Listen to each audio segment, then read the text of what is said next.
The house was full of people, but Grandma Mary sat alone in her small corner. The laughter, the food, and the chatter all filled the air, yet no one turned to look at her. The children ran past her. The adults were busy serving themselves, and the noise in the room made it almost impossible for her weak voice to be heard. She had given this very family everything she ever had: her land, her money, her strength, even her health. She had worked day and night, sacrificing her own comfort just so her children could grow, and her grandchildren would never lack. But now she had nothing left. The old chair she sat on creaked under her frail body. Her clothes were faded, her shoes torn at the edges, and her hands, once strong and full of life, shook as she tried to lift the cup of water someone had left on the table. Nobody noticed her struggle. Nobody even cared to ask if she had eaten. Grandma Mary looked around, and her eyes burned with tears. This was her family. These were the same children she had stayed awake for in the cold nights, sewing clothes so they could go to school decently dressed. The same ones she had denied herself food for, just so they could eat to their fill. And now, in the midst of plenty, she was forgotten. Her heart sank when she overheard her eldest son say, "We really need to discuss selling her old house. It's just sitting there, and the money could be useful." Her old house. The house she had built with her late husband, brick by brick, dream by dream. The only place that held memories of her youth, her love, and her sacrifices. They were already planning to sell it, without asking her, without even a thought about how she felt. Her breath caught in her chest. It was as if a knife had stabbed her heart. She wanted to scream, to tell them how unfair it was, to remind them of all she had given, but her voice failed her. The sound of their laughter drowned her out. And so, Grandma Mary sat quietly, tears slipping down her wrinkled cheeks, realizing a painful truth. She gave everything to her family, and now she was left with nothing. But just when she thought it couldn't get worse, something happened that changed everything. Now, let's go back to the beginning. Before it all fell apart, Grandma Mary wasn't always this way. Once upon a time, she was the pride of her village. People admired her strength and her kindness. Her husband, John, was a hardworking carpenter who adored her deeply. Together, they dreamed of raising children who would be educated, successful, and kind-hearted. Life wasn't easy, but Mary and John worked hand in hand. Mary sold vegetables in the market, John built furniture, and slowly, they were able to build a small house of their own. The walls were painted bright white, the roof strong enough to survive the storms, and the yard always smelled of the flowers Mary planted. When their first child, David, was born, Mary's joy overflowed. She would hold him close to her chest at night, whispering prayers that his life would be better than hers. Then came Lucy, then James, then Sarah. One after the other, the house was filled with laughter, cries, and the pitter-patter of little feet. Mary gave all her time and energy to her children. When food was scarce, she went hungry so her children could eat. When they needed school fees, she sold her best clothes and even her wedding jewelry. And when her husband died suddenly after falling from a building he was working on, Mary's world almost collapsed. She cried for weeks, unable to imagine life without him. But then she looked at her children's faces, innocent, helpless, depending on her. That day, Mary made a decision. She would never let her children suffer. No matter what it took, she would give everything she had for their sake. And she did. Day by day, Mary worked her hands until they were blistered. She took loans, she tilled other people's farms, she sewed clothes deep into the night just to earn a little extra. Her neighbors often warned her, "Mary, don't carry everything alone. You'll break down." But she would smile and say, "A mother cannot rest until her children are safe." Years passed. Her sacrifices began to show fruit. David graduated from school and became a banker in the city. Lucy became a nurse, James got into business, and Sarah married into a wealthy family. To the outside world, it looked like Mary's prayers had been answered. Her children were successful. People often said, "Mary, you are blessed." But deep inside, Mary was tired. Her body ached from years of labor, her savings were gone, and her health was failing. Yet she never complained. She believed that her children would always remember her sacrifices, that they would take care of her the way she had taken care of them. At first, things seemed fine. David would call once in a while to check on her. Lucy sent her some money occasionally. Sarah promised to visit often. But slowly, everything changed. The calls became fewer, the money stopped coming, and the visits never happened. Mary tried to excuse them. They are busy, she told herself. They have their own families now. I should not disturb them. But with each passing year, her heart grew heavier. She had given them everything. Why did she feel so forgotten? Still, she held on to hope. She believed one day, her children would remember. One day, they would return the love she poured into them. But Mary never expected what would happen next.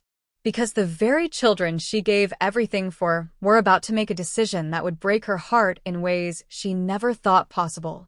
And it all began on the night of the family gathering when Mary overheard her eldest son's shocking words. Mary's heart sank as she heard David's words. We really need to discuss selling her old house. It's just sitting there, and the money could be useful. The room suddenly felt colder. She gripped the armrest of her chair tightly, her thin fingers trembling. Her house? The very place where she had raised them, where she and her late husband had poured their blood and sweat. The one thing she had left that still carried her dignity? She looked up, waiting for one of her children to protest. Waiting for someone, anyone, to say, "No, that house is Mother's. We can't touch it." But instead, Lucy spoke next. David is right. That place is too old, and it's falling apart. Selling it would give us extra money. Besides, Mother can stay with any of us if she needs a place. Mary's mouth went dry. Stay with them? Did they think she was already a burden?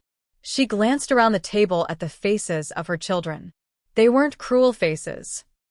No, they were the same faces she had once kissed goodnight, the same faces she had wiped tears from when they were small. But now, those same faces looked cold, calculating. Only James hesitated.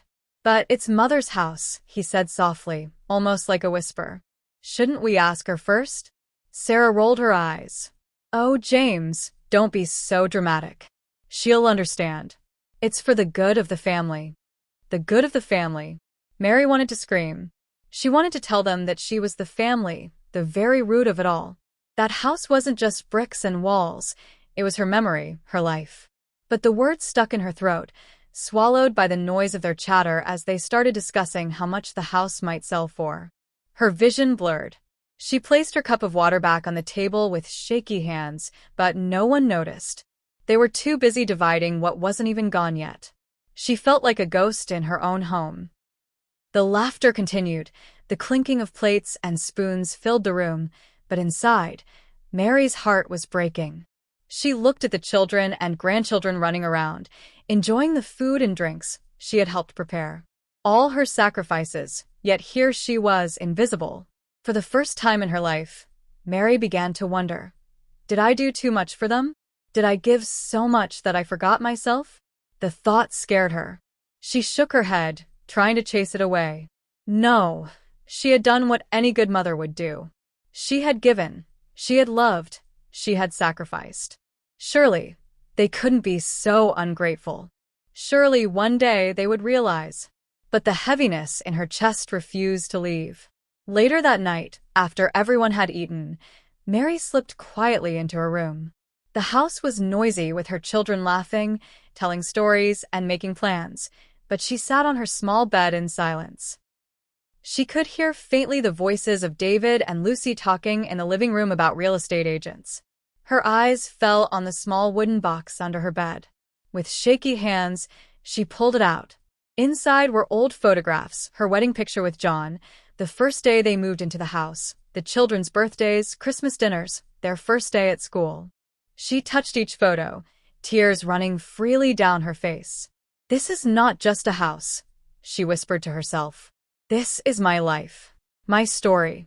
How can they even think of taking it away?" She pressed the pictures to her chest and sobbed quietly, so no one would hear. The next morning, Mary tried to act normal. She smiled faintly when her grandchildren greeted her. She helped Lucy in the kitchen, and she listened as the others made plans. But deep inside, her heart was restless. Later that day, James came to her room quietly. He sat beside her and said, "Mother talked about what they said last night. Are you okay?" Mary gave him a weak smile. "I'm fine, my son. Don't worry about me." But James wasn't convinced. "I don't think it's right. That house belongs to you. Father built it for you. I'll try to talk to them again." Mary touched his hand gently. "Thank you, James. But be careful. I don't want any fighting among you." He nodded, though his eyes were troubled. For the rest of the week, Mary noticed small changes. David avoided her gaze. Lucy was unusually cold, and Sarah was busy showing her children videos on her phone, ignoring their mother completely. James, however, kept watching her closely, as though he feared something terrible was coming. And he was right. One evening, as Mary was resting in her chair, she overheard David on the phone. His voice was low, but clear enough for her to catch his words. "Yes, the house is still in Mother's name, but don't worry. We'll handle it. She won't be a problem." Mary's chest tightened. She won't be a problem? She leaned forward, her heart pounding. What were they planning? Were they really ready to push her aside like she was nothing? She wanted to confront him right then, but fear held her back. Instead, she waited until the house grew quiet and everyone was asleep. Then she sat on her bed, staring into the darkness, her mind racing.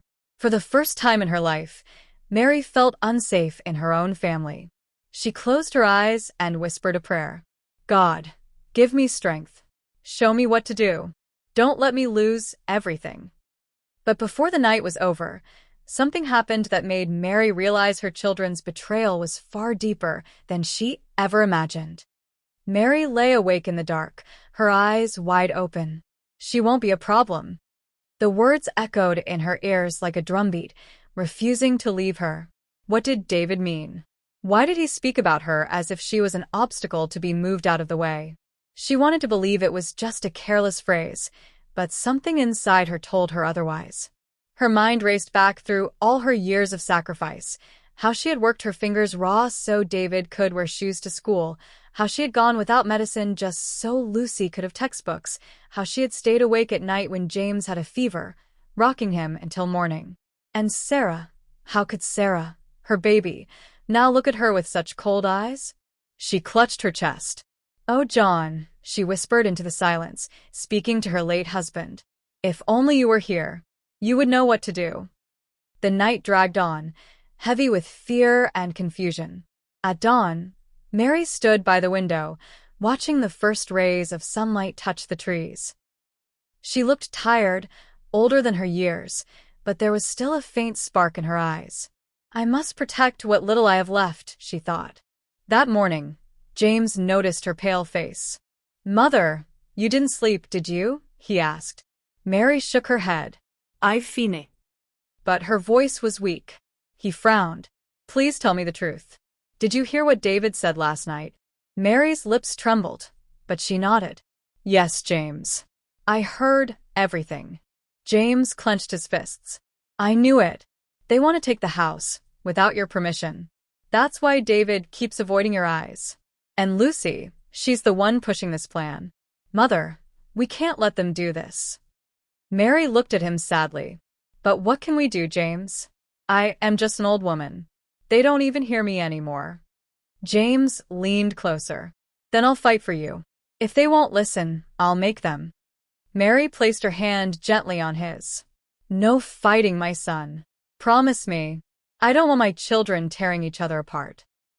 James swallowed hard but said nothing. His silence told her that deep inside, he was ready to go against his siblings. The days passed quietly, but the tension in the house grew thicker with each one. David kept receiving calls and slipping out of the house to talk.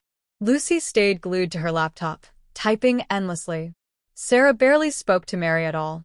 And James never left his mother's side, watching everything with sharp eyes.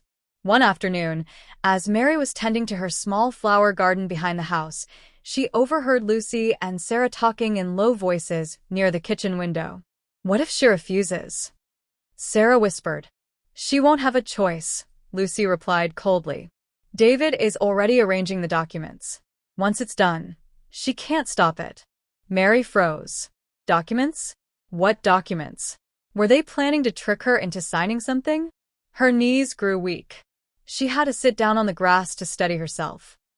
The very thought of her children plotting against her like strangers broke her heart. That night, she couldn't eat. She pushed her food around the plate, forcing a smile when her grandchildren asked if she was okay. I'm just tired, she told them softly. But the truth was, she was breaking inside. Later, James came into her room. He handed her a small envelope. Mother, keep this safe. Mary opened it and gasped. Inside was a little money, more than she had seen in years. Where did you get this? She asked. I've been saving, James said. In case things get bad, you'll need something for yourself. Don't trust the others, Mother. Please. Mary's eyes filled with tears. For the first time in many days, she felt a flicker of hope. At least one child still cared. She hugged James tightly. Thank you, my son. May God bless you. But the peace didn't last long. 3 nights later, Mary was called into the living room. David sat at the table with papers neatly arranged before him. Lucy sat beside him, her arms folded. Sarah leaned against the wall, tapping her phone. James was already there, standing behind the chair as if he was guarding it. Mother, David said with a smile that didn't reach his eyes. We need you to sign these papers. Mary's hands grew cold. What papers are these? Nothing complicated, Lucy said quickly. Just some forms to help us manage the old house. You don't have to worry about the details. Just sign here, and we'll handle everything.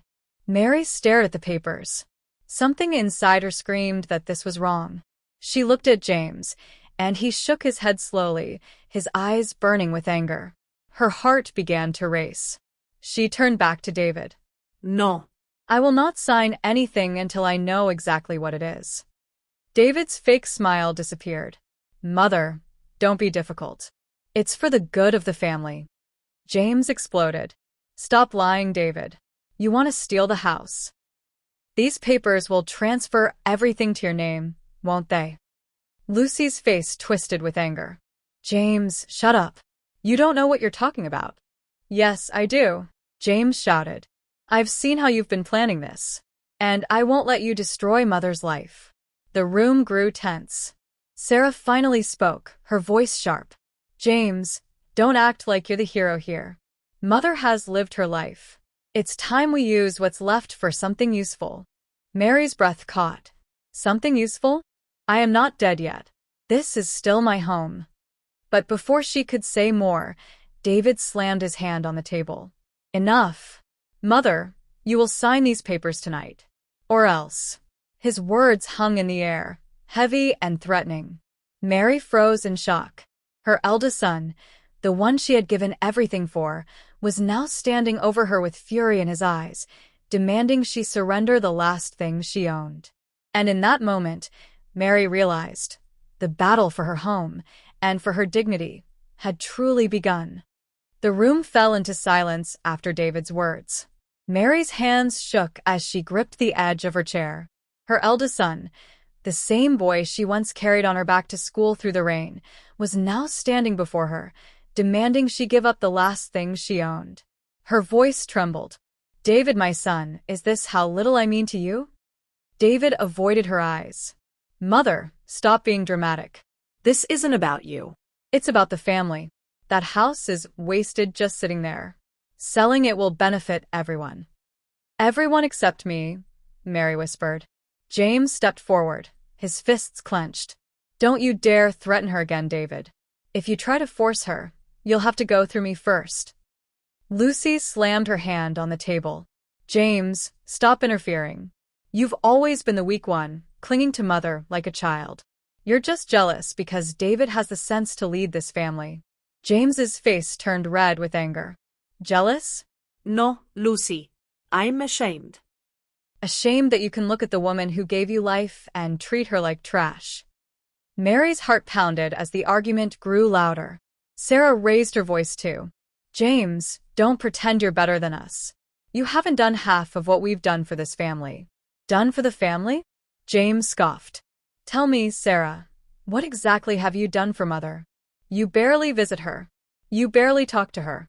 Yet here you are, ready to sell the only thing she has left. Tears welled up in Mary's eyes as she watched her children tear each other apart. This was not what she wanted. She had dreamed of a united family, bound together by love. But now, the house she and her husband had built with love was tearing them apart. She raised her voice, weak but desperate. Stop. All of you. Stop this right now. The room went quiet. Her children turned to her, their faces tense. Mary stood slowly, her frail body shaking but her eyes burning with a strength they hadn't seen in years. I will not sign those papers. This house is not just walls and bricks. It is my life. Your father and I built it with our sweat and our love. If you sell it, you're selling my soul. And I will not allow it. For a moment, silence hung heavy in the air. Then David muttered under his breath, If she won't sign, we'll find another way. Mary's knees went weak. Another way? James heard it too. He stepped closer to David, his jaw tight. What do you mean by that? David didn't answer. He simply gathered the papers, shoved them into his bag, and walked out of the room. Lucy and Sarah followed, whispering to each other angrily. Mary sank back into her chair, exhausted. James knelt beside her. Don't worry, Mother. I won't let them hurt you. I promise. She held his hand tightly, but her heart was heavy. She knew her other children were not going to give up easily. The following days were uneasy. David barely spoke to Mary. Lucy avoided her, and Sarah acted as though she wasn't even there. Only James stayed by her side, making her tea, helping her walk, and sitting with her in silence. But even his presence couldn't silence the fear growing inside her. What other way had David meant? Would they try to trick her? Or worse, would they force her? One evening, Mary decided to go for a short walk in the yard to clear her mind. The air was cool, and the flowers she had planted long ago still bloomed faintly, though untended. She bent down to touch one of the roses, remembering how her husband used to surprise her with them. Suddenly, she heard voices near the back gate. She froze, listening carefully. It was David and Lucy. The lawyer says it's possible, David was saying. Lucy's voice was sharp. Good. Then let's do it quickly. She's old. No one will believe her if she complains. By the time she realizes, it'll be too late. Mary gasped, her hand flying to her mouth. They were plotting behind her back, again. She backed away quietly, her heart pounding so loudly she feared they would hear. She slipped inside the house and closed the door, her chest heaving. Alone in her room, she sat on the bed, staring at the wall. My own children planning to steal from me. Her mind raced. Should she tell James what she heard? Should she go to the authorities? But then another thought pierced her heart. If she exposed them, would her children hate her forever? She buried her face in her hands and wept. Later that night, James noticed her swollen eyes. Mother, what's wrong? He asked. Mary hesitated. She wanted to tell him everything. But before she could speak, a loud knock echoed at the front door. Everyone froze. David rushed to open it. Standing there was a man in a suit, holding a folder. Good evening, the man said. I'm here from the property office. I need to speak with Mrs. Mary regarding the transfer of ownership. Mary's heart stopped. She looked at David, whose face betrayed a flicker of guilt. James immediately stepped in front of his mother. What transfer? She hasn't agreed to anything. The man opened the folder. According to these documents, she already has. Mary's eyes widened in horror. Documents? Already signed? But how? And in that instant, she realized the unthinkable. Her children had forged her signature. Mary's body froze at the man's words. According to these documents, she already has. Her mouth went dry. That's not possible, she whispered, her voice trembling. I never signed anything. James snatched the folder from the man's hand and scanned the papers. His eyes widened with rage. This is a lie. Look, Mother's signature is here, but it's forged. She never signed this. David stepped forward, his face tight. James, calm down. You don't understand how these things work. Lucy added quickly. It's already done. There's no point making a scene, James. The papers are legal. Legal? James shouted, his voice shaking the walls. You stole from your own mother.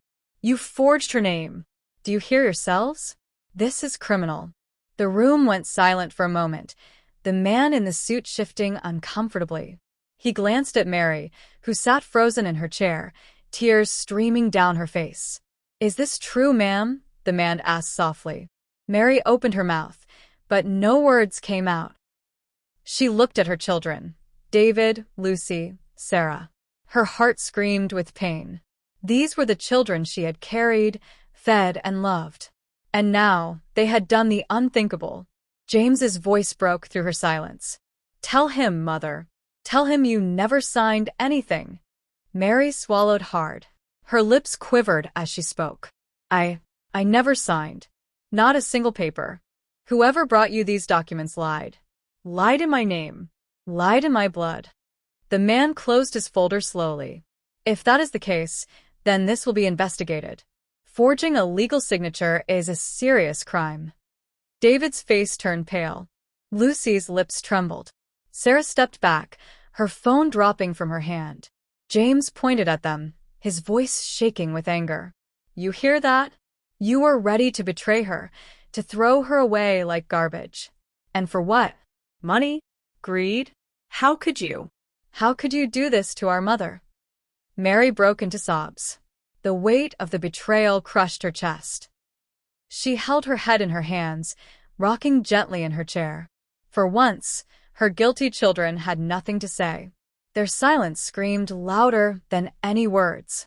The man in the suit excused himself quietly, leaving the family in a storm of broken trust. As the door shut behind him, James turned to his siblings.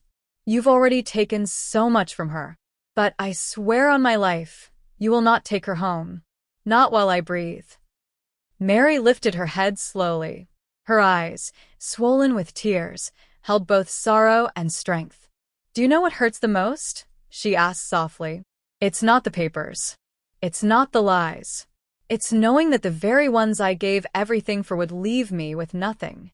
Her words fell heavy, each syllable slicing through the air like a blade. David looked down at the floor. Lucy wiped her eyes with the back of her hand. Sarah quietly slipped into the corner, shame written on her face. But Mary wasn't finished. She stood up slowly, her frail body trembling but her voice clear. I gave my youth so you could grow. I gave my health so you could eat. I gave my joy so you could smile. And now, when all I ask for is peace in my last years, you repay me with betrayal. Tell me, my children, was my love not enough? Silence. The only sound was Mary's quiet sobbing. James wrapped his arm around her shoulders, whispering, You're not alone, Mother. I'll protect you. Even if I stand alone, I'll fight for you. Mary leaned against him, her tears soaking his shirt. For the first time in years, she allowed herself to rest in the comfort of her child, not the ones who betrayed her, but the one who stood by her. But though James's words gave her comfort, the reality of her children's betrayal still cut deep. A home can be rebuilt. Papers can be fought in court. But trust, once broken, may never return. That night, the house was quieter than it had ever been. No laughter. No chatter. Just silence heavy with guilt and sorrow. Mary lay in her bed, staring at the ceiling. The weight of everything pressed on her chest. Yet, somewhere deep inside, she felt a strange peace. The truth was out. The mask had fallen. She knew where she stood with her children. As she closed her eyes, a single thought filled her heart. Sometimes, love given without boundaries can leave you empty. And sometimes, the ones you sacrifice for will forget the price you paid. But God never forgets. And love, real love, must be cherished, not taken for granted. The story of Grandma Mary ends here with a painful truth and a life lesson for us all. Never take for granted the ones who sacrifice for you. Gratitude is worth more than gold, and love without respect is betrayal. Life lessons from She gave everything to her family but was left with nothing. 1. Never take love for granted. The people who sacrifice the most for you deserve the deepest respect. 2. Gratitude is wealth. Even if you have little to give back, saying thank you and showing kindness is priceless. 3. Money fades, but love remains. Houses, land, and wealth can be lost, but the bond of family should never be sold for greed. 4. Selflessness has limits. Giving without boundaries can leave you empty. Protecting your dignity is just as important as helping others. 5. Children must honor their parents. No matter how successful you become, never forget the hands that raised you. 6. Greed destroys families.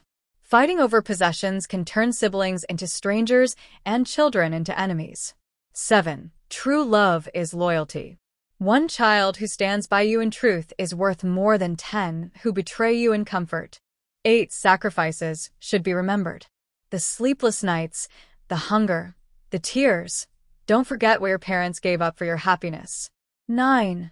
A parent's blessing is priceless. Hurting the one who blessed you may gain you wealth, but it will cost you peace. 10. Respect the elderly. A home filled with respect for elders is a home filled with peace.